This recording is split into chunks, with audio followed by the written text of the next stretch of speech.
Oi, gente, boa noite. Vendo aqui quem que tá nessa. Boa noite, Aninha. Boa noite, Liz. Boa noite, Ana Paula. Boa noite a todas as pessoas que já entraram. A gente está gravando essa nossa conversa porque. Boa noite, Ana. Boa noite, meu bem. Porque a gente está querendo fazer alguns materiais com isso, né? A nossa ideia é gravar esse nosso bate-papo para que a gente possa transformar isso em alguns vídeos, alguns materiais para dar suporte, para que a gente dê continuidade a esse papo em outros espaços, né? Em outros ambientes. Sim. Então, a ideia é um pouco essa, a gente poder começar esse bate-papo. Eu estou esperando o Pedro entrar. E primeiro, já agradecer vocês duas, né, por terem topado esse papo, que é uma conversa que, para a gente, tem sido desafiador pensar em como que a gente positiva esse uso excessivo das redes sociais e como que a gente traz para o nosso lado, né, de estar construindo coisas, de estar incidindo por direitos, de estar na militância dentro desse espaço virtual também. O Babá Pedro entrou também, já temos os nossos convidadas. Eu já agradeci a Liz e a Ana Paula, Pedro, quero agradecer você também, Babá, por topar fazer esse bate-papo. Primeiro, dizer desse lugar de coinonia, de agradecer vocês por essa disponibilidade e o quanto que é desafiador falar sobre esse tema de redes sociais ainda, porque mesmo que com a pandemia a gente tenha usado muito, para que uso que a gente pode fazer positivamente dessas redes sociais e como que a gente não se perde no caminho. Então, a gente quis convidar vocês, que são 3 pessoas que são ativistas em várias frentes, mas que utilizam essa ferramenta das redes sociais para dar o recado de vocês. Então, de primeiro, para que vocês falem um pouco de como vocês utilizam essas redes e como vocês avaliam esse uso exacerbado da rede, principalmente no que tange religiosidade e algumas militâncias. E aí tem aquele povo que só milita na rede social, né? Tem muito disso aí que fala, a militância está onde? Está na prática, está na rede social, está na vida concreta, está só no espaço virtual. Então, essa é a minha primeira provocação para que vocês falem um pouquinho, e aí a gente vai fazer uma rodadinha de uns 5 a 8 minutos sobre essa fala, e aí depois aí eu faço uma outra intervenção e a gente vai abrindo, para depois a gente abrir para o pessoal que está participando. Pode ser assim? Certo. Pode? Então, beleza. A gente pode começar com Liz? Posso. Então vamos lá. Bora, Liz. O que você tem para nos trazer? Gente. Sobre essa primeira provocação. Ai, meu povo, boa noite. Abençoe a todas, a todos. Quero agradecer mais uma vez ao nossa maravilhosa Dagoberto, nossa adorada. Dizer que todas as vezes, né, que Ana faz um convite para nós que somos de Candomblé, a gente tem que ter como uma ordem da melhor forma possível, porque Ana, ela soma muito conosco, né? E ela precisa, e nós precisamos dar esse lugar, que é o lugar dela de rainha em nossas vidas. Então, agradecer sempre, Ana, por estar fazendo esse papel com a gente, por estar construindo com a gente uma sociedade bacana, uma sociedade gostosa, uma sociedade que realmente vai combater a intolerância religiosa. Assim, sobre o tema, né? Que é sobre redes sociais. Eu já vou começar a minha fala, já que eu estou nesse primeiro lugar, fazendo uma provocação, né? Quando eu assisto lives sobre os nossos temas, que é os nossos assuntos sobre questões religiosas, sobre intolerância religiosa, eu sempre prefiro escutar os meus, né? Eu faço questão de estar em todas as lives que Pedro faz. Porque Pedro é um babá, Pedro é uma pessoa que é de Candomblé, ele é um nativo, ele é nosso. Então, eu já levo essa provocação para as pessoas que estão assistindo essa live, que a gente tem que começar a assistir e ler livros dos nossos. Quando eu entro na universidade, em 2005, em Ciências Sociais, Eu recordo que a minha orientadora na época disse assim, ó, Liz, você tem que começar a estudar candomblé lendo os especialistas. Tem livros, minha irmã, que são essenciais. Não existe um TCC, não existe uma tese que não tenha determinado autor ou determinada autora. Na época, né, eu sempre debochada com meus sonhos, Maria, que é importante assim? E aí, ela me ofereceu um arsenal de autoras e autores importantes para a Biblioteca da Bahia, mas quase 100% não são pessoas de candomblé. Ou quando são, recebeu aquele cargo porque é interessante, porque é um bom fotógrafo, né? Então, assim, eu entendo que não existe o especialista. Existem as pessoas que estudam candomblé. Ninguém é especialista em jeje. Eu estudo jeje. Tem um autor antes de mim que faz um livro sobre o jeje no Brasil. Mas especialista é o Vodun. A gente tem um espectro. A gente tem um horizonte. Olha, eu estudo candomblé. As minhas lives, as lives que eu proporcionei para outra pessoa fazer, os meus estudos, as minhas entrevistas, é sobre um determinado grupo específico, o jeje Savalu. Existem os jejes. Contudo, eu faço um recorte do recorte. A pesquisa só acaba porque não tem mais financiamento. Porque se tiver, vai durar a vida inteira. Porque a vida inteira você tem o que estudar. Não existe ninguém especialista no jeje. Existem pessoas que estudam. E quando eu trago isso para a rede social, eu digo, olha, eu estou com um projeto chamado Serpenteando Justiça. O Serpenteando Justiça é um projeto de combate à intolerância religiosa a partir de apresentar às pessoas as histórias de 4 casas de Savalu. Eu venho trazer uma entrevista com o Dr. Hamilton, meu sacerdote, sua bênção, pai, Ave Maria, Indaloeme. Eu venho trazer uma pesquisa com Doné e Deolice, que é do Jitolu, minha casa irmã, minha madrinha. Eu venho trazer uma pesquisa com Deusuíta Libório, com Gazu, e venho trazer uma pesquisa com o Vinícius, que é uma casa do Simão Espírito, Toné G. Savalu. Mas eu poderia abrir, porque tem mais casas. A minha pesquisa já acabou. Eu estou estudando o primário. Eu estou estudando uma casa. É por isso que é importante que nas redes sociais a gente traga a nossa voz. A gente precisa aparecer mesmo. Ah, mas eu não sei cantar. Eu não sei cantar. Eu erro, que é uma beleza, eu sei responder. Mas eu tenho que trazer. Eu sou uma pesquisadora, eu sou intelectual, eu tenho que trazer. Porque se a gente não fizer isso, o outro vem de lá, lança um hit com o DJ, faz dancinha de barriguinha aberta. E diz que isso é candomblé. Se a gente não fizer isso, vão lançar livros e comer da nossa religião e vão estar o tempo todo se enriquecendo através dos nossos. A gente tem que colocar nossa cara, sim. Ah, mas eu vou errar. Quem nasceu sabendo? Todo mundo amadurece, todo mundo se constrói, e a rede social é um espaço de acertos e erros, de cancelamentos e de muitos mais acertos, de pessoas que vão me seguir, de pessoas que vão deixar de seguir porque a gente falou algo que não gostou. Recentemente eu tive uma situação que eu fiquei muito surpresa, porque eu critiquei pessoas que estão vendendo em um show de grande porte o acarajé com um bolinho de Jesus. É para fingir que eu não estou vendo isso? A gente vai simplesmente passa um boi, passa uma boiada? A rede social ela serve para quê mesmo? E aí eu trago para vocês essa provocação. Sempre quero escutar os nossos. O que é que o seu está dizendo? O que é que a pessoa daquela casa diz? Ana Roberta também me falou uma coisa que foi uma provocação.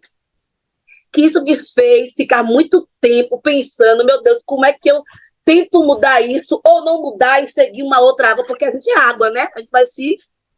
Eu sou água. Ana Roberta assim, ó, Liz, eu aprendi dentro do candomblé, e ela é minha mais velha, a gente tem que escutar mesmo. E dentro do candomblé, a gente tem que, dentro da nossa casa, muitas vezes, a gente não vai ser escutada. E muitas vezes é casa de ferreiro e espeto de pau. Ana, eu nunca assinei tão embaixo na minha vida inteira. Contudo, a gente precisa, mesmo sabendo disso, estar o tempo todo tentando, saindo, se permitindo. Eu acredito piamente em uma militância que deve ser regada pela insistência, pela resistência e pelo amor. Porque a intolerância religiosa, ela não descansa. O racismo, ele não dá um intervalo. O racismo religioso, ele não dá um intervalo para nós. E a gente tem que saber disso. É por isso que eu digo, é necessário que a gente ande mais entre os nossos. Que a gente escute mais entre os nossos. Porque a partir do momento que eu sento para te escutar, Ana, para te escutar, Pedro, para escutar as outras que estão presentes aqui, eu consigo, ao menos, estar em um espaço de irmandade e poder me deleitar e sorrir entre os nossos. E este lugar é o meu lugar de acalanto. Os nossos pares, é o nosso lugar de acalanto. E a gente precisa estar entre os nossos. A gente precisa escutar nossas lideranças religiosas, os nossos mais velhos. E a gente tem que dar uma quebrada, viu, gente? Quem está escutando tem que dar uma quebrada. Ah, mas eu sei muita coisa porque eu sou estudioso. Senta um pouquinho para escutar quem veio antes de você. Para um pouquinho para ouvir. Porque quem sabe tudo não aprende nada. O candomblé nos ensina que se você é muito sabido, nenhuma informação vai chegar a você. Então, o silêncio, ele é ouro. Escuta os nossos. Segue os nossos. Elogia os nossos. Vai na casa dos nossos. Cria essa rede. Se permite estar cada vez mais com os nossos. Vou passar a fala porque eu falo demais e eu tenho que ouvir vocês também, né? Falar, escuta.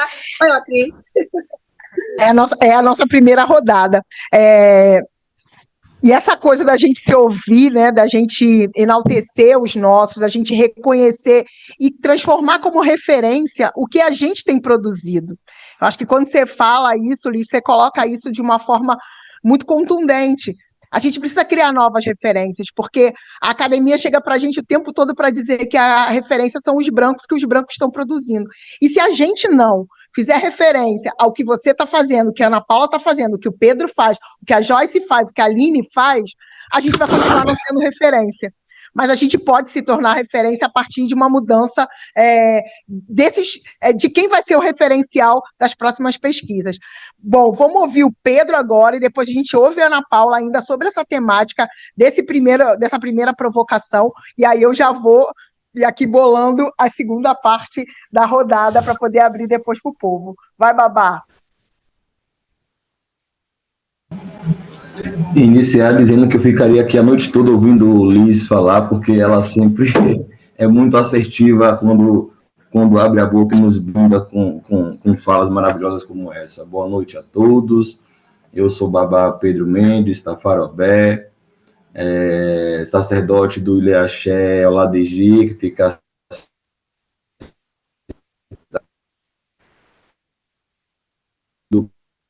com africana, fazendo alusão ao dono do dia, Exu, com estampa em vermelho e preto, com uma conta da Orixá Oxum, minha mãe, um adorno de cabeça chamado cafi, com detalhes dourado e predominância vermelha. Uso óculos, homem negro retinto. Bênção a todos, meus mais velhos, meus iguais, bênção Ana, muito obrigado pela oportunidade mais uma vez. É sempre um prazer, né, estar na companhia de vocês. Cononi é querida demais por mim. Cononi, inclusive, é quem me formou, né, quem me iniciou no meio do ativismo. Eu sou cria de Cononi e toda vez que eu encontro com Ana, eu não vou cansar de repetir isso, para que fique claro a importância da dicotomia para nós, jovens negros de Salvador, jovens negros de onde a dicotomia atua, né? Vamos lá. As redes sociais hoje, ela é mais do que um meio de comunicação, né? Ela, na verdade, é uma trincheira. E a trincheira é uma guerra, né? Trincheira, o que acontece em trincheira é guerra de dados, né? A gente precisa ter ciente de que dados não são informações, né? A rede social está cheia de dados. Esses dados só passam a ser informação quando a gente processa essas informações e transforma isso em algo que possa nos acrescentar. Essa trincheira que é a rede social hoje vive uma guerra constante com o fake news, né? Um dos benefícios maravilhosos que a rede social nos trouxe foi a liberdade. A rede social nos livrou das garras da televisão brasileira, né? Que por muitos anos esse monopólio que eles tinham ditava as regras do Brasil, ditava o que eu podia ou não podia acessar, o que eu podia ou não podia aprender. Muita gente foi mal educado através das televisões brasileiras. Muita gente foi educado negativamente, propositadamente, contra as minorias por conta de informações manipuladas que eram circuladas nas televisões brasileiras. E a rede social nos deu essa possibilidade, né, da gente olhar, ver e ouvir os nossos, da gente falar de nós mesmos. Hoje qualquer pessoa com um aparelho na mão consegue difundir algum tipo de dado. Isso é muito bom, é perigoso, mas é muito bom, né, dar voz e vez a pessoas, a comunidades, a grupos que sempre foram invisibilizados. Na verdade, eu comecei a atuar na rede social com muito receio, né, com muito receio. Eu ainda brigo muito para aparecer, as pessoas no meu Instagram, por exemplo, vivem me cobrando, o senhor precisa aparecer, o senhor precisa aparecer, e eu tenho uma dificuldade em aparecer, eu sou muito tímido, embora não pareça. E aí, desde a adolescência, eu sempre escrevi muito, mas tinha medo de postar, inclusive esse nome que eu uso, Pedro Akani, era porque eu não tinha coragem de assinar, né, as minhas escritas, por insegurança minha mesmo, né? Eu conhecia poucos autores negros para me inspirar e tinha medo de ser julgado e questionado pelas minhas escritas. Então, criei esse nickname, né, vamos dizer assim, para conseguir ter coragem de postar os textos que eu escrevia, as minhas reflexões, né? E aí comecei a escrever, comecei a postar no advento, na pandemia, foi que eu passei a aparecer mais vezes e convidando pessoas. A gente criou o Papo Ancestral, que acontecia uma vez na semana, onde a gente trazia sempre um convidado para tratar temas relacionados à população negra e geralmente mais direto à cosmogonia, à cosmovisão iorubá, né, sobre o orixá. Porque sempre disseram para mim, eu nunca me conformei com isso, né, que nós não tínhamos história, e as pessoas têm um costume em deslegitimar a oralidade, em deslegitimar essa história que nos foi transmitida através dos nossos mais velhos, porque para a academia, o que vale, como bem disse Tiago Alberto, o que vale são os autores, os livros, os autores brancos, e nós vemos de uma comunidade, de um lugar onde a escrita não era o principal meio de comunicação, né, e sim a fala. E existe poder nisso, né? Inclusive, existe músicas e grupos e ritmos, né, chamado o afoxé. O ofó é a palavra e o axé é a força. Nós temos força na nossa palavra. Então, infelizmente, a comunidade branca, ela tende, eurocêntrica, né, ela tende a deslegitimar a oralidade, a importância da oralidade. E aí, quando as pessoas me diziam isso, me incomodava muito, e eu falei, não, eu vou sim buscar nossas histórias, vou estudar, vou pesquisar, e vou trazer para compartilhar com os meus e quem tiver interesse. E daí surgiu o Papo Ancestral, convidei muita gente para conversar e desmistificar muitos dogmas errados que tinham sobre o orixá, sobre religião de matriz africana. Dei voz e vez a muita gente bacana e aprendi muito, né, com tudo isso. O Papo Ancestral, ele foi, por muito tempo, a gente conseguiu levar reflexões profundas sobre ancestralidade, né? Eu tive muitos relatos positivos, e até hoje, inclusive, pessoas me cobram que eu traga novamente, que eu volte a fazer aquelas lives, aquelas reuniões, porque muita gente conseguiu desmistificar e ressignificar o olhar que tinha para a religião.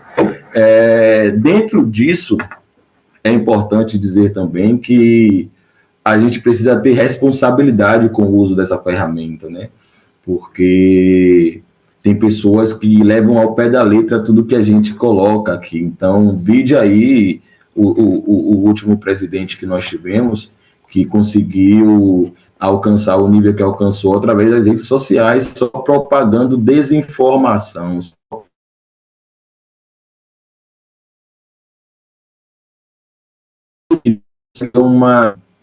Não tem um senso crítico para analisar o que é dito e levam ao pé da letra. Então, nós que estamos aqui na rede social, é preciso ter muito cuidado e responsabilidade com o que a gente coloca, com o que a gente dissemina, porque somos, de fato, formadores de opiniões. Tem muita gente que nos tem como referência, e isso é importante demais. Eu lembro que quando eu via um negro na televisão, a gente vibrava, né? Pela dificuldade que tinha de ter voz e vez para negros na década de 90. E hoje a gente precisa valorizar esse espaço e usar esse espaço com muita responsabilidade. Nós estamos formando opiniões, fazendo com que pessoas mudem de ideia, criem expectativa, e é importante, muito, muito importante isso. Ana falou inicialmente que ela questionou, né, fez uma provocação sobre onde é que estão de verdade, de fato, os militantes, né, os militantes de rede social, aqueles que só falam e estão aqui atrás da... Eu sobre isso, que anos não envolve, né, por muitos anos nos invisibilizaram e queremos falar, né, e toda fala é importante, independente de onde esteja, seja na prática, seja nas redes sociais. Inclusive temos aqui, né, Ana Gualberto, minha amiga, minha irmã, Ana Paula Rosário, né, minha amiga, minha irmã, que é uma cyberativista, né? Eu não conhecia, inclusive, esse termo, eu vim conhecer esse termo através dela e da rede social dela, né? Ela se coloca como cyberativista. Eu acho isso muito massa, porque é uma ativista que milita nas redes sociais, e o poder que tem essas redes sociais, o poder de alcance que nós temos é absurdo. Hoje a gente, quando viaja para alguns lugares, eu sempre encontro alguém. Eu encontrei uma...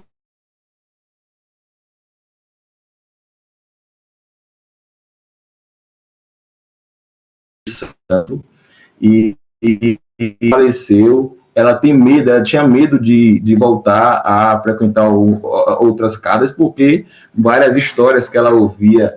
E aí ela passou a me seguir, e ouvindo as minhas histórias, ouvindo as lives, ela passou a acreditar novamente no candomblé e teve forças para voltar, né, a voltar a frequentar uma casa. Inclusive, eu tenho o privilégio hoje dela estar com a gente, uma senhora que tem uma história maravilhosa no candomblé, tem quase 50 anos de idade, 30 anos de santo, já tinha desistido do candomblé, e a rede social, né, a rede social conseguiu chegar nela e sensibilizar ela e tocar ela e dar força para que ela conseguisse voltar e voltar a cuidar do sagrado dela. Então, é muito bacana perceber o poder que nós temos nas mãos através das redes sociais. Com isso, eu passo a fala para a gente continuar o nosso bate-papo. Pedro, eu acho super importante quando você traz da trincheira e da guerra de dados. E aí falar do trabalho que a Ana Paula do Rosário tem feito, e aí pensando especificamente sobre os jovens lá da Mata Escura, as batalhas de naipe, que é exatamente na disputa de qual narrativa a gente quer sobre isso. A gente vai ouvir muita gente falando sobre isso de uma maneira totalmente pejorativa, de uma maneira extremamente negativa. E aí a gente vai ver um trabalho sério de cyberativismo e de ativismo extremamente positivo que a Ana Paula tem feito. E aí eu quero que ela conte um pouco para a gente desse caminho que ela vem trilhando no canal Corpo Político e que vai se ampliando também para esse lugar de um ativismo local, de trazer essa narrativa, essa disputa de narrativa sobre esses jovens, esses adolescentes e essas crianças que carregam todos os estigmas que a gente já sabe, que botam nas nossas costas, na nossa cabeça, em tudo nosso. Fala para nós, Ana Paula.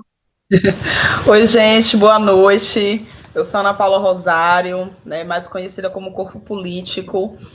Meu perfil é Corpo Político toda a vida, eu estou de preto, estou com a blusa da Iniciativa Negra, né, Pele Negra não é suspeita. Também estou pesquisadora da organização Iniciativa Negra por uma nova política de droga, pela rede de observatórios em segurança pública.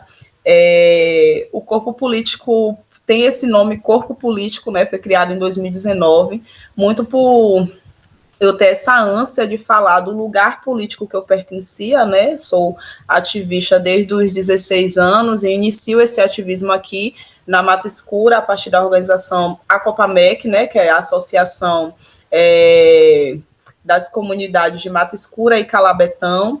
Essa organização com a qual eu morei, né, eu venho de uma casa-abrigo, então eu já venho de um lugar o qual as pessoas já têm esse estigma, né, que não vai dar certo, que é a casa-abrigo.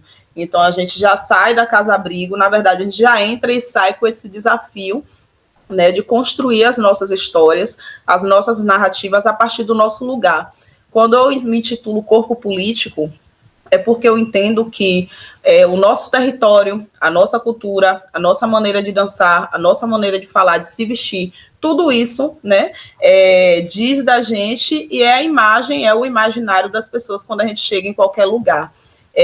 A partir do Corpo Político, eu tenho um projeto aqui na Mata Escura, que é o Movimento Alarguinho, que vem trazendo as batalhas de naipe, de TikTok, também o Sarau Crias da Mata, que é um sarau onde a gente desenvolve no Colégio Marilene da Silva, né? Vamos iniciar agora as novas atividades no próximo ano, que também tem uma perspectiva de resistência, porque, para além de ter a roda de diálogo, a gente também faz poesia marginal, né? Que é a poesia o qual os meninos ali recitam a sua trajetória, a sua vivência, né, as violências os quais eles estão submetidos. Então, o Corpo Político é esse lugar também, né, de resistência, de construção e de produção de conteúdo do movimento negro, né? Eu sou uma pessoa que foi formada pelo movimento de mulheres negras, conheço Ana Gualberto, Liz, Pedro, muito também nessa minha trajetória, né, de militância com o movimento de mulheres negras, mais à frente o movimento negro, enfim, né? E o que mais me preocupava, né, estando na Universidade do Estado da Bahia, enquanto graduanda em Ciências Sociais, era não conseguir comunicar com a minha comunidade tudo aquilo que eu estou produzindo com o movimento negro e, para além disso, com a minha experiência intelectual na Universidade do Estado da Bahia, que são as produções acadêmicas, né? Todas as minhas pesquisas, elas são direcionadas a fazer uma reflexão sobre a condição política da população negra, né? Sobretudo no que diz respeito a ocupar espaços nas câmaras legislativas. Então, quais são os desafios, né? O que está colocando a gente nessa condição de não conseguir, muitas vezes, estar dentro desse espaço periférico, o que está acontecendo. Então, eu sempre tive transitando em vários lugares. Nessa segunda-feira de Exu, eu aprendi, na verdade, no movimento de mulheres negras, que movimento é resultado, né? E Exu é movimento. Então, o Corpo Político é esse lugar que eu consigo transitar em vários lugares, né, utilizando várias linguagens. A batalha de naipe tem uma linguagem, a academia tem uma linguagem, o movimento tem uma outra linguagem. Então, eu consigo produzir conteúdos que abordem essa diversidade, né, de existências negras e periféricas.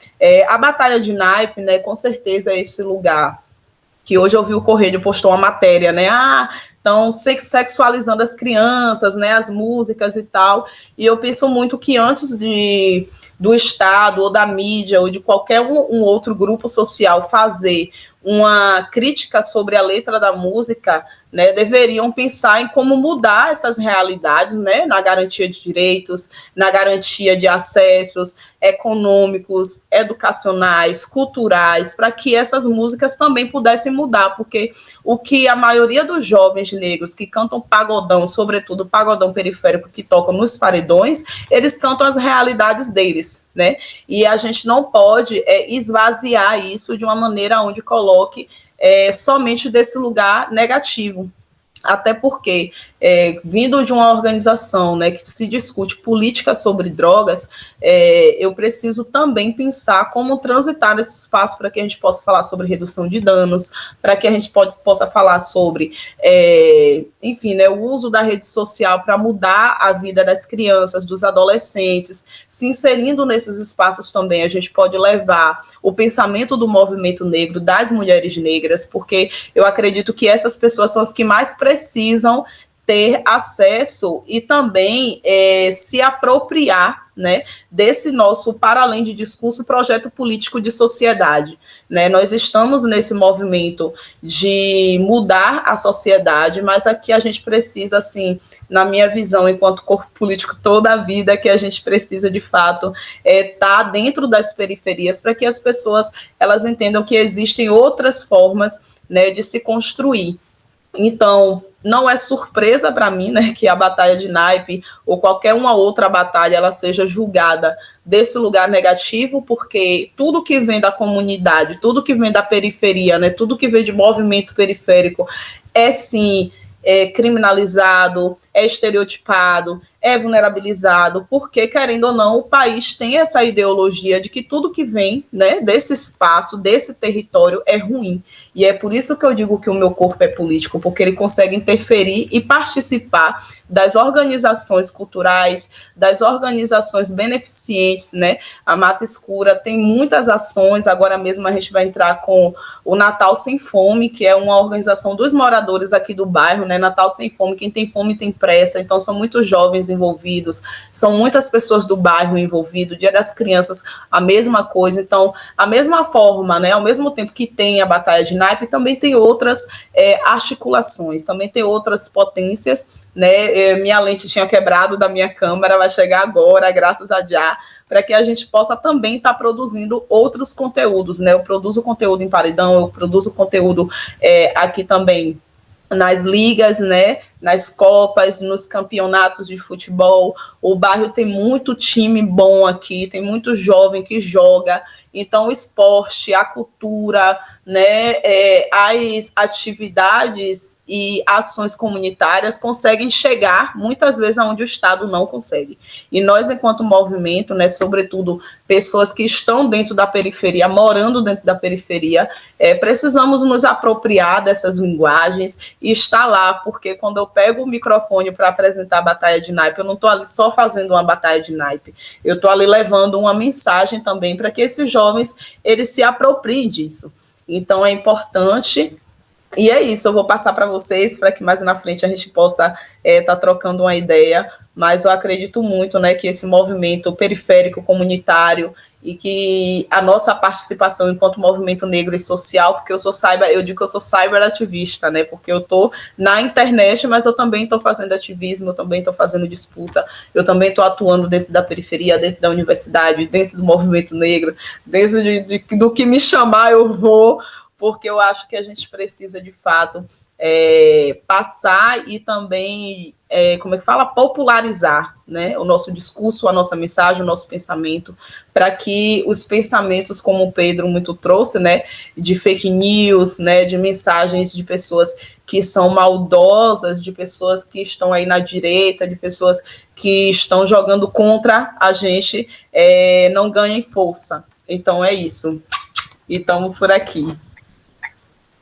Obrigada, Ana Paula.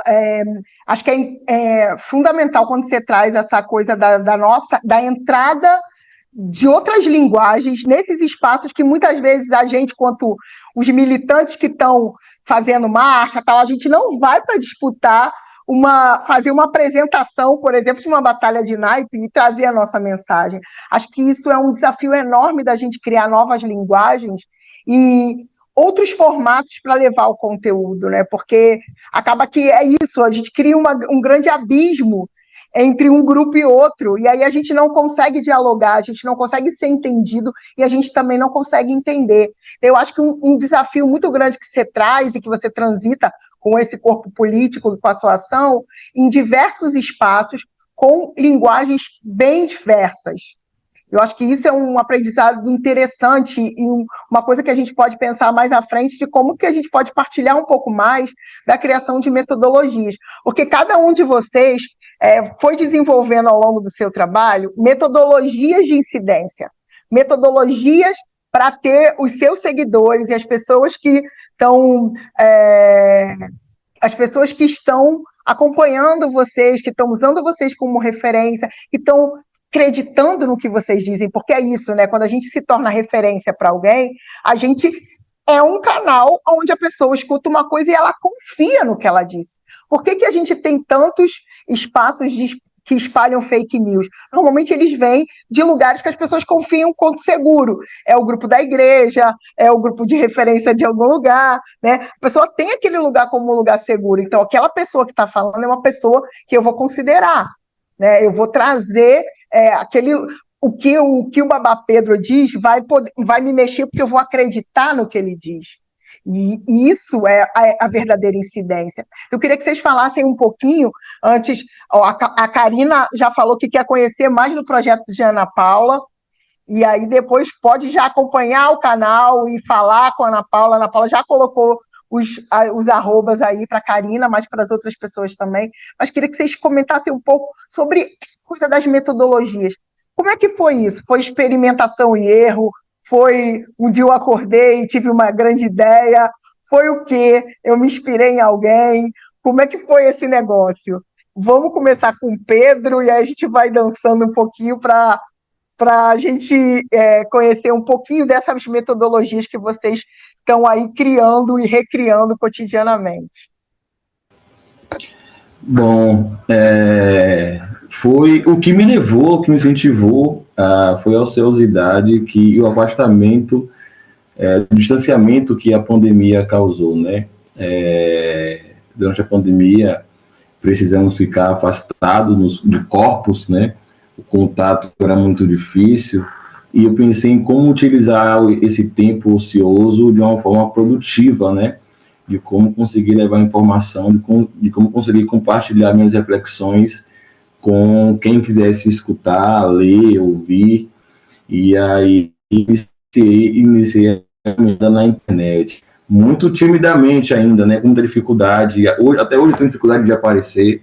Inclusive, eu estou mudando a metodologia agora, né, que eu estou passando a escrever mais. Antes eu fazia live, fazia vídeos falando, né, aparecendo, e eu não conseguia ter uma consistência pela demanda do dia a dia mesmo. E aí hoje eu estou conseguindo escrever, né, estou escrevendo e colocando nos meus stories, e eu recebo muitos feedbacks positivos, porque são informações e conteúdo que atravessam corpos de muita gente, né? A gente está falando da gente mesmo, e tem sido muito bacana. Comigo funcionou assim, foi a pandemia que me incentivou a ir para as redes e compartilhar dados que puderam se transformar em informações, e inclusive essa semana me sugeriram escrever um livro, né? Foi bacana que eu escrevi um texto, postei, e nunca tinha pensado nisso, né? Me sugeriram que você não escreve um livro, junta, faz um compilado desses textos e escreve um livro, vai ser bacana e tal. E aí é isso. Inclusive, Babá, tem uma organização não governamental, uma organização da sociedade civil ecumênica que ia adorar ser parceiro num livro desse. Depois a gente pode falar mais sobre isso. E você, dona Liz, como é que você foi desenvolvendo as suas metodologias de pesquisa, de intervenção, de ação nas redes sociais? Ai, gente, é tão gostoso escutar vocês, viu? Ana Paula, maravilhoso de escutar. Mata Escura, que foi minha zona de conforto por muito tempo. Então, meu espaço, eu amava, eu gosto muito, é um bairro, eu gosto bastante. Pedro, delícia de escutar. Obrigada, minha cresce e amadurece o tempo todo. Eu sempre estudei, né, religião. A minha área sempre foi estudar religião. Desde da minha primeira dissertação, do meu primeiro mestrado, das minhas graduações, sempre estudei religião. Só que eu sempre fui educadora, e as minhas alunas, meus alunos sempre diziam, pô, a senhora é tão legal, a senhora deveria ir para a rede social, porque assim ela precisa explodir na rede social. Eu falei, eu nunca tive, né, essa coragem, né, essa audácia. Eu sempre escrevi projetos, né, e aí eu escrevi o projeto para os outros. E aí o outro que fazia live, o outro que fazia as entrevistas, então eu tinha muita dificuldade com isso, porque apesar de eu ter esse jeito espontâneo, eu sou uma pessoa extremamente tímida nas redes sociais, porque como toda pessoa preta, né, como toda mulher preta, como todo homem preto, a gente tem muito medo do erro, né?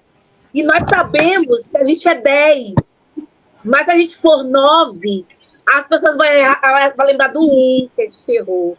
Então, é esse medo que a gente tem, né, da rede social, porque a gente pode falhar, a gente pode... E a gente não entende que isso faz parte do processo.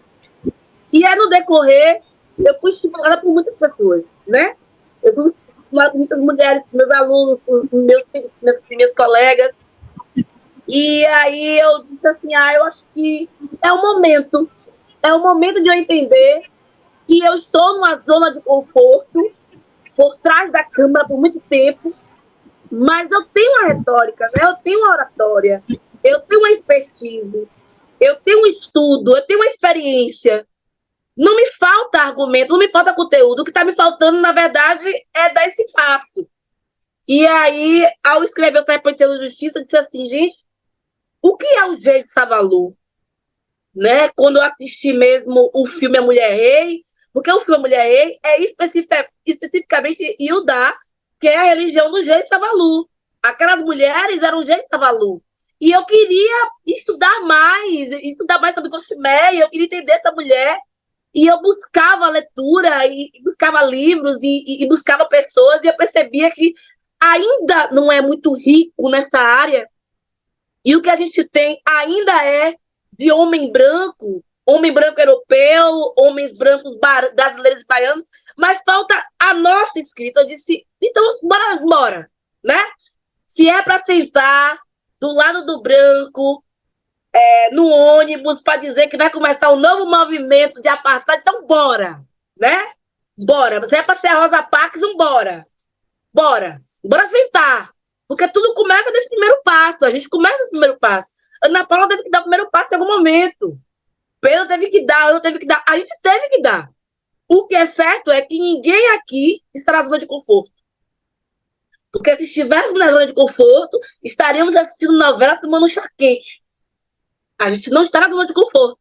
E eu disse assim, se eu já não estou, então bora, né? Essa porta. E aí eu escrevi o projeto, e a faculdade da Califórnia, ela adorou o projeto na época, né? Que é o meu projeto, que tanto eu quanto ela faz parte do mesmo grupo, da Filadélfia, falei errado. E foi a partir disso que ele foi aceito, e aí eu comecei a ir fazer as entrevistas, e aí eu comecei a gostar deste lugar, e a entender que a professora, né, a educadora que eu sempre fui, dá certo neste lugar. E assim, como Ana Paula, as pessoas tinham uma expectativa muito baixa sobre nós, Ana. Né? Você veio de casa-abrigo, eu vim de orfanato, né? Eu fui adotada. Então, existe uma baixa expectativa de mulheres iguais a nós. Né? A expectativa que a gente tem é que a gente não dê certo. O que é certo para eles, que a gente não vai dar certo.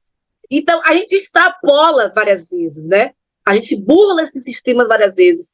Só quem está na nossa pele sabe o que é burlar esse sistema várias vezes. É dizer não para o que esperam de nós. Então, a partir de agora, a gente vai usar essas redes sociais para dizer sim. A gente entende que quem vai dizer sim é a gente mesmo. E que vai construir esse caminho não é o outro, é a gente mesmo.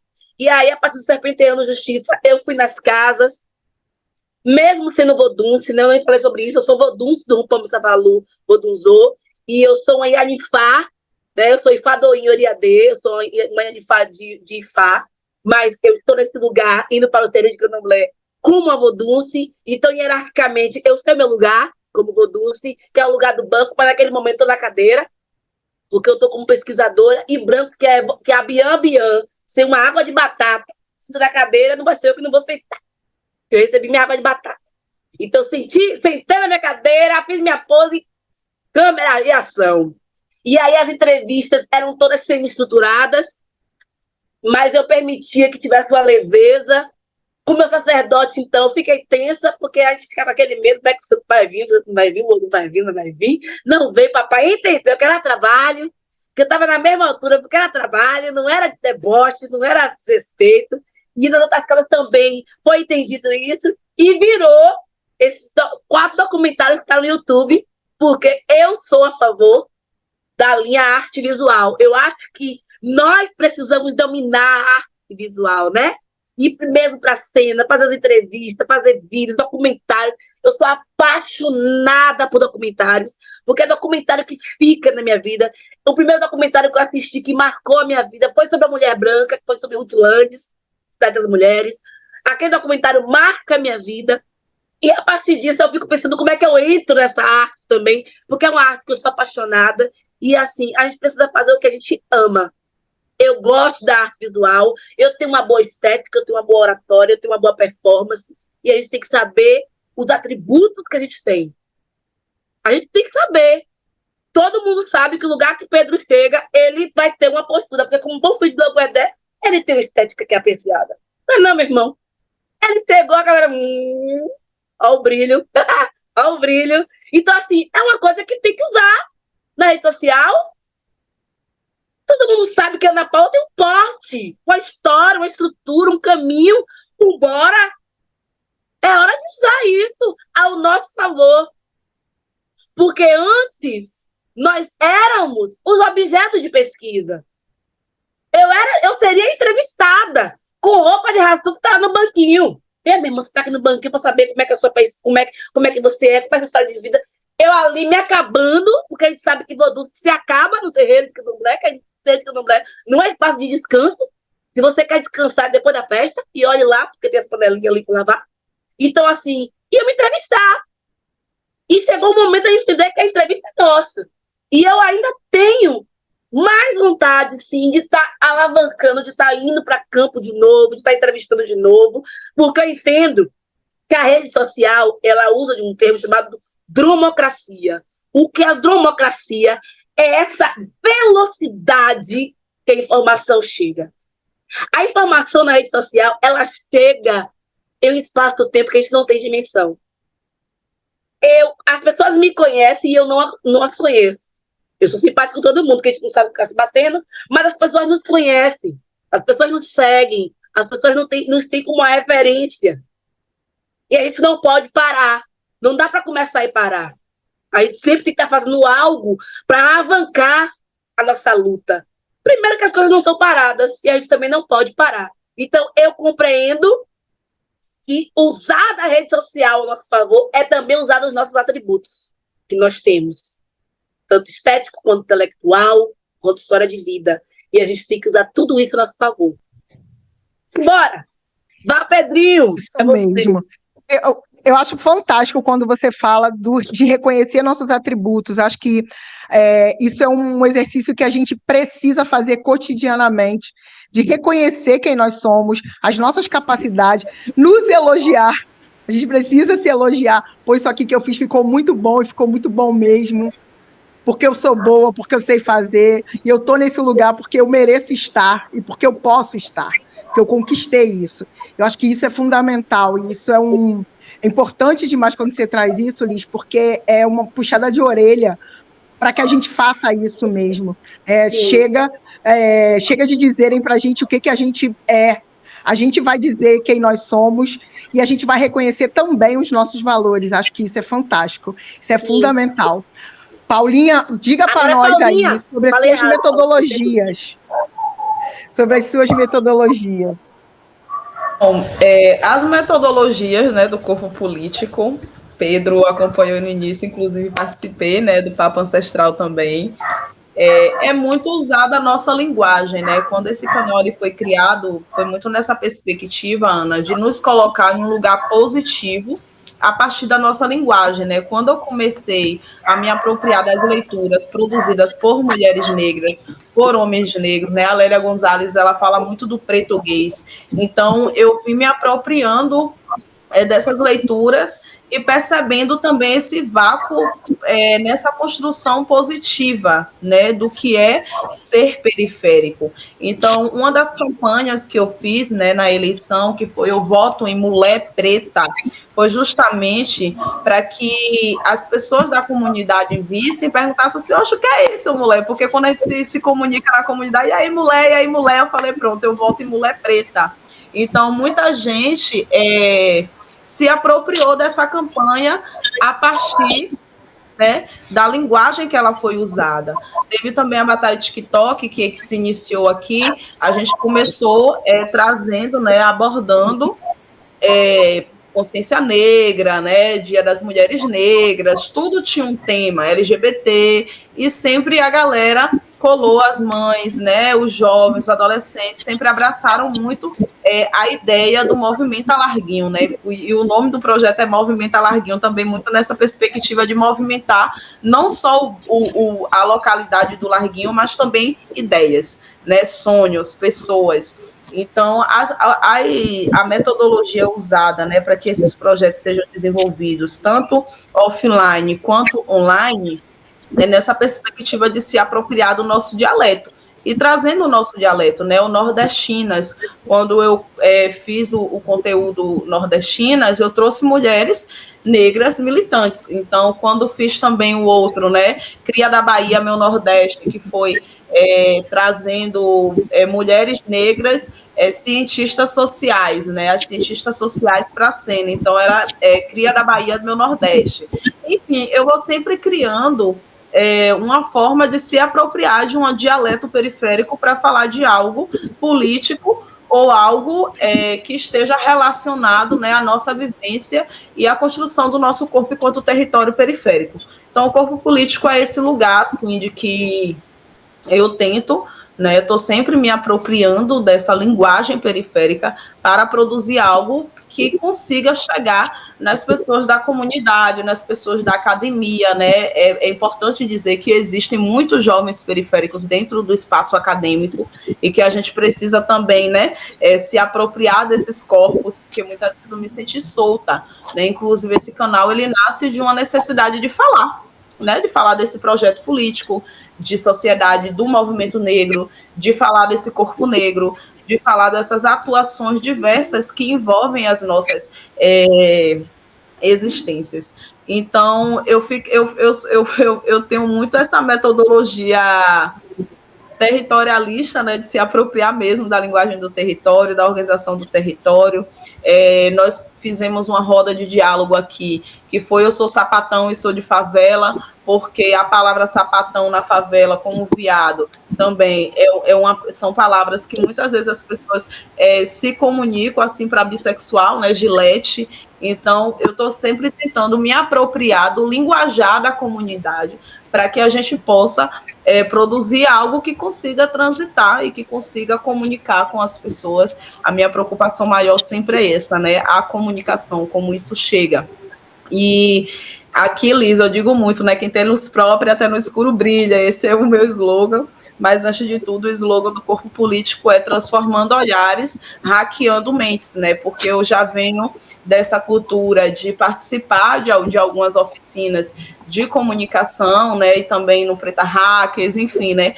Eu venho dessa articulação de formação também em comunicação, entender o que é algoritmo, entender o que é o perfil, qual é a potência das hashtags, né, como é que a gente pode chegar em outros espaços a partir da mobilização do WhatsApp.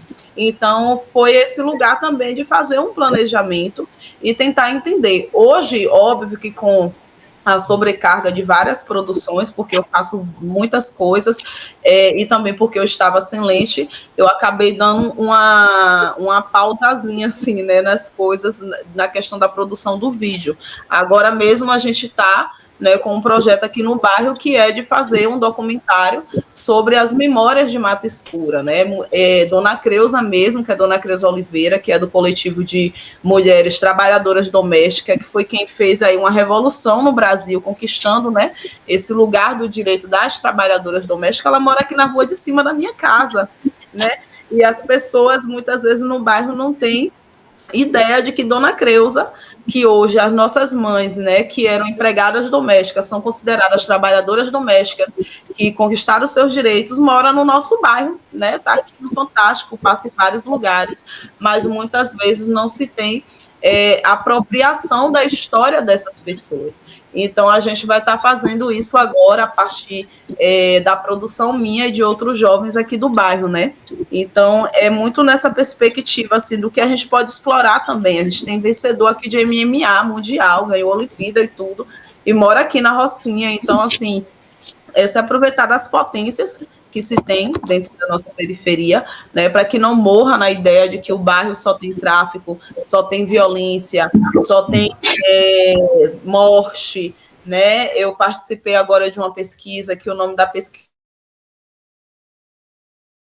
é Pele-Alvo, né, mortes que revelam um padrão, uma pesquisa angustiante, onde revela que 1.700, né, e 2 jovens mortos aqui na Bahia são jovens negros e pardos, e que a gente precisa transitar essa pesquisa dentro da periferia para que as pessoas entendam que, olha, o nosso corpo está sendo matável, né, independente da condição que a gente esteja, porque ao mesmo ponto que morrem pessoas, né, que a justificativa é o envolvimento de atividade ilícitas, morrem pessoas inocentes também. Então, assim, por que também o uso da letalidade para combater, né, a atividade ilícita só é usada nos espaços periféricos? Então, a gente tem várias demandas, né, a questão da intolerância religiosa, da LGBTQI-fobia, né, das mortes, do genocídio da juventude negra. Então, são diversas questões que atravessam as nossas vivências, mas que a gente não pode só se apegar a isso, mas apegar no positivo do que é construído no bairro também.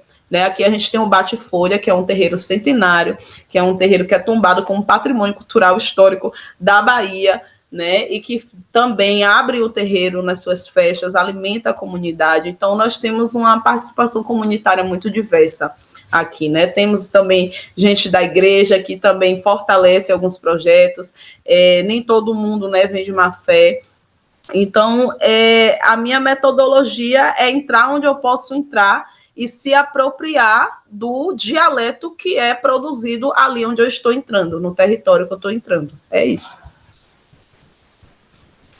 Obrigada, Ana Paula.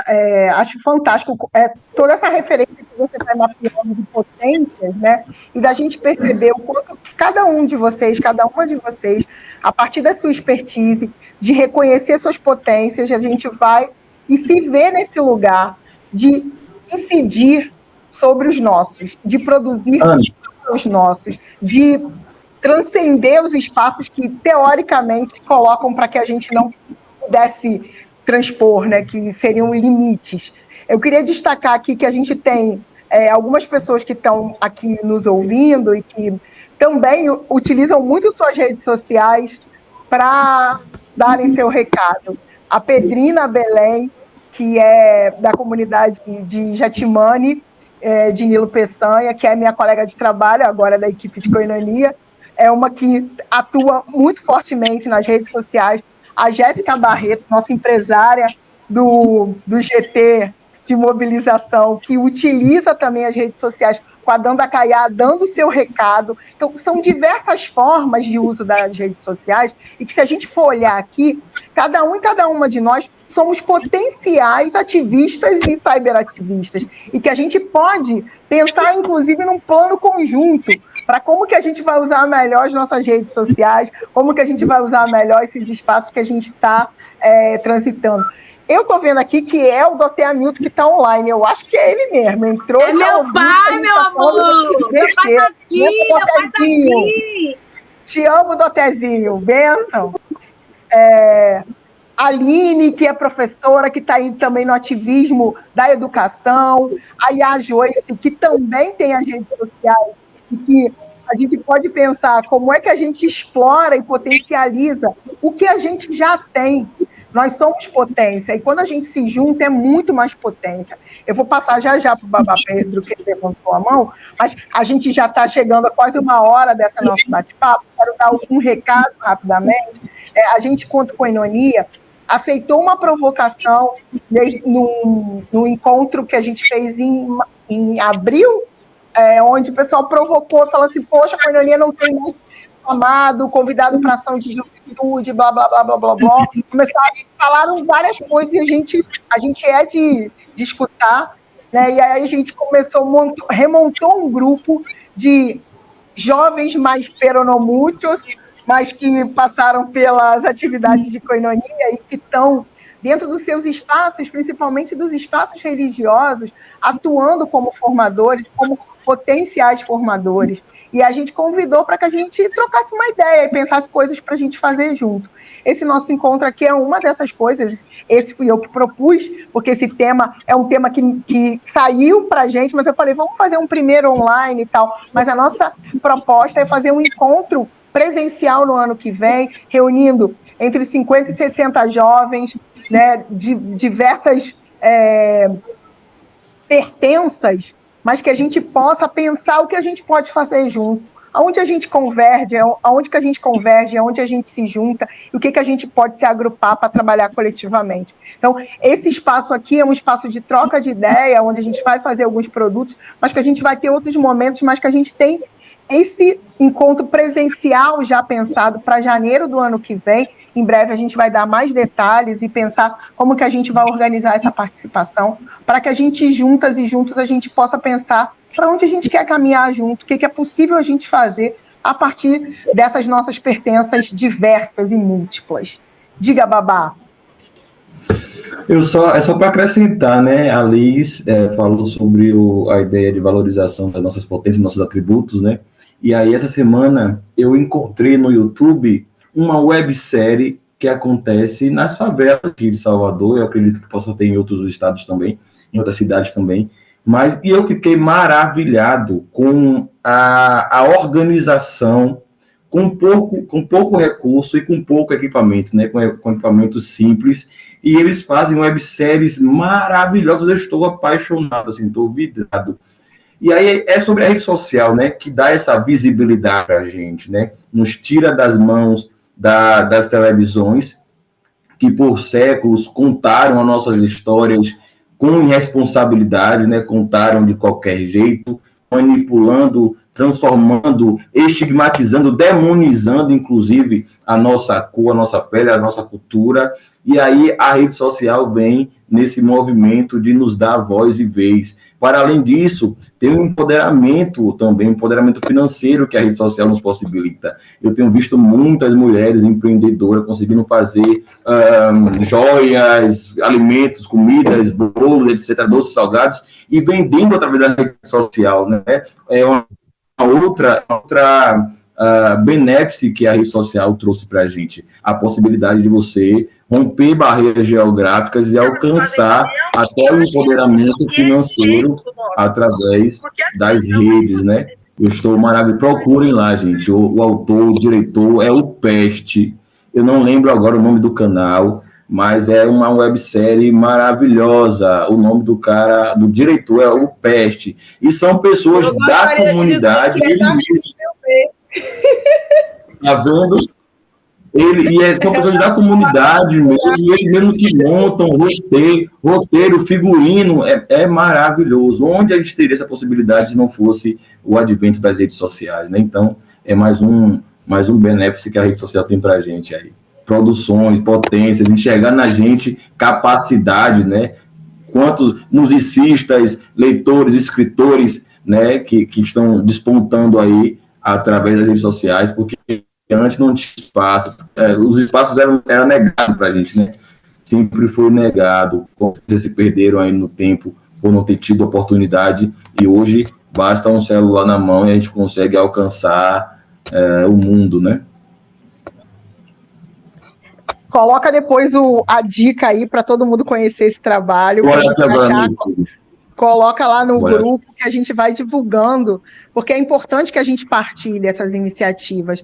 Queria saber se alguém quer fazer alguma consideração. Algumas pessoas foram colocando coisas aqui no chat, então depois quem quiser dar uma olhadinha, muitos corações, a Aline comentou que está em trânsito, a Karina já tinha falado do corpo político, a Abimael falando que a Liz transmite força e genialidade e realeza dos nossos ancestrais, maravilhosa. E eu quero já, de antemão, agradecer vocês por essa partilha, por esse momento. Acho que essa nossa conversa deixa um desejo da gente aprofundar essas conversas de como a gente pode pensar estratégias individuais e estratégias coletivas do uso das redes sociais. Acho que a gente pode aprofundar essas conversas, pensar em dicas e outras coisas, outros desdobramentos que a gente vai fazer. Essa conversa nossa foi gravada, então a gente vai transformar em algumas pílulas para a gente divulgar, mas também vai estar disponível no canal de Koinonia em breve, a gente vai mandar para vocês. Eu queria passar para que vocês façam as suas últimas considerações e já vão se despedindo.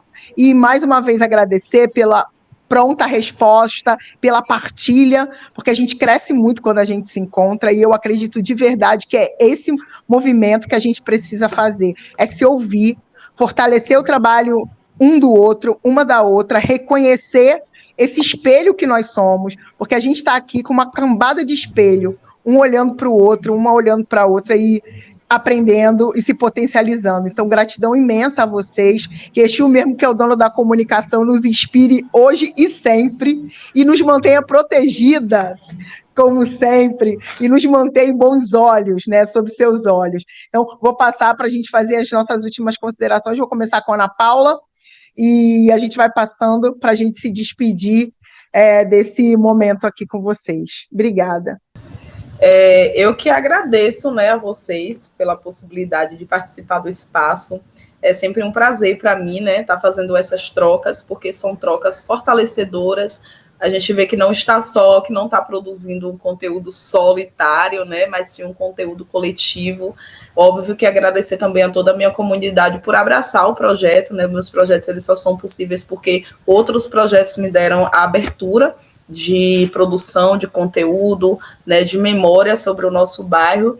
Dizer que o que Pedro traz, né, em relação a materiais, né, a recursos financeiros, recursos de tecnológicos, a gente produz muito na ousadia de produzir, né, principalmente quem vem de periferia, porque a gente sabe que uma máquina fotográfica é muito cara, uma lente é muito cara, né, um tripé é muito caro, tudo é muito caro, mas não é impossível que a gente possa produzir algo que traga, de fato, impacto, né, na questão imaginária, né, na condição do imaginário que nós, pessoas negras e periféricas, estamos inseridas no país. Enfim, agradecer mesmo, me sigam, o Corpo Político Toda a Vida, @Movimento Larguinho, porque são esses dois projetos assim que eu tenho colocado minha energia e dizer que vai dar certo, né, que a gente tem cada vez mais se profissionalizado para que a gente possa, inclusive, concorrer a editais, né, para que a gente possa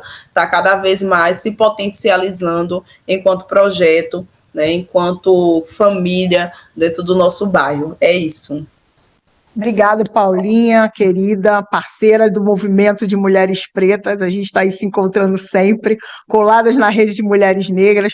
Vamos ter que levar uma galerona de jovens para a marcha no ano que vem. Vamos ter que nos desafiar para isso. Liz, traga suas considerações para nós, gata garota, serpenteando. Justiça! Quero agradecer a todas as pessoas que estão presentes nessa live, em particular o meu sacerdote, Dr. Hamilton.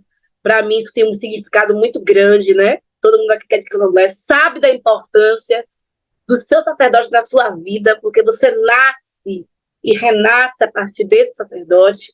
Então, quando ele está presente, isso valida muito a minha caminhada. Então, é uma pessoa importantíssima para mim, para meu Vodum, para minha história. Então, muito feliz, de coração. Vodum Panadegi, sua pensa, muito obrigada. Agradecer a Karina, minha amiga, minha parceira, que está presente. A Abimael das Águas, meu bebê, muito obrigada por estar aqui, meu parceiro de projetos também. Agradecer a todas as pessoas, a Daiane, a Jéssica, a Ana, Camila, que amo, Joyce, todas as pessoas, Natália, todas as pessoas presentes, muito obrigada. Dizer que nós continuamos trajetória. Ana Paula, infelizmente, eu estou numa fase, Pedro também, aonde eu estou morando em outra cidade, Feira de Santana, e como toda boa mulher preta, né, Ana, a gente acaba estando cuidando muito do outro. Então, eu moro em outra cidade, estou cuidando de uma pessoa que precisa de mim 24 horas. Então, eu acabo precisando usar quase 100% uma militância pela cybercultura, né, a partir da internet, das redes sociais. Isso não significa que eu deixe de ser intelectual orgânica, eu continuo sendo presente nas redes. Então, o que eu puder atuar, o que eu puder ajudar, o que eu puder contribuir, construir com vocês, estou aqui, sabe? Eu estou aqui para montarmos trincheiras, mesmo não podendo estar presente por conta desse cuidado de uma pessoa que precisa de mim. Eu estou presente de outras formas, porque a militância ela não para, a gente não vai parar nunca, e eu vou estar sempre aqui para vocês, para nós. Eu nasci para servir aos nossos, porque os nossos serviram para estarmos aqui hoje. Muito obrigada! Obrigada a todos, a todos, a benção, e até a próxima. Obrigada, maravilhosa, obrigada. Babá Pedro, por favor, traga suas considerações douradas e das matas, com isso tudo. Primeiro, pedir a Glo aqui, pedir a bênção ao Dr. Hamilton, né, que está presente aí. É uma honra ter o senhor aqui com a gente, né. Eu vou encerrar, Ana, fazendo uma bode-boca, né. Quero reforçar a importância de ocuparmos as redes sociais com propósitos, resistência e verdade, assim, né. As redes sociais nossas ferramentas para amplificar nossas vozes, construir pontes, transformar a realidade, e que a gente siga contando nossas histórias com orgulho e responsabilidade, rompendo o silêncio e criando novos caminhos, né? Obrigado por tudo aí, obrigado por esse espaço, que a gente não desista diante dos empecilhos. Ana aí com a questão do equipamento, que é a lente, né? E os outros também com a dificuldade do dia a dia, conciliar vida pessoal, sacerdotal, filha, ainda ser ativista, ser ativo nesse movimento, que a gente não desista, que a gente tem a força, que Exu, que é o dono da comunicação, ele, Exu, Enugibarijo, que fale por nós, que as nossas vozes ecoem e transformem vidas. Obrigado, Ana, pelo espaço, obrigado a todos que estão presentes, minha irmã Joyce, sua bênção, minha mãe, e é isso, tenham todos uma boa noite, um bom descanso. Axé, axé, axé, que todo mundo receba esse abó de boca e saia daqui com esse desejo de consolidar. Bom, obrigada, boa noite, nós somos Koinonia, 30 anos lutando por direitos, 30 anos nas lutas, e eu agradeço demais cada um e cada uma de vocês. Em breve a gente se vê de novo. Um beijo, bom descanso e até breve. E bora, meu povo! Bora, gente. Obrigada. Beijo. Obrigada. Beijo, valeu.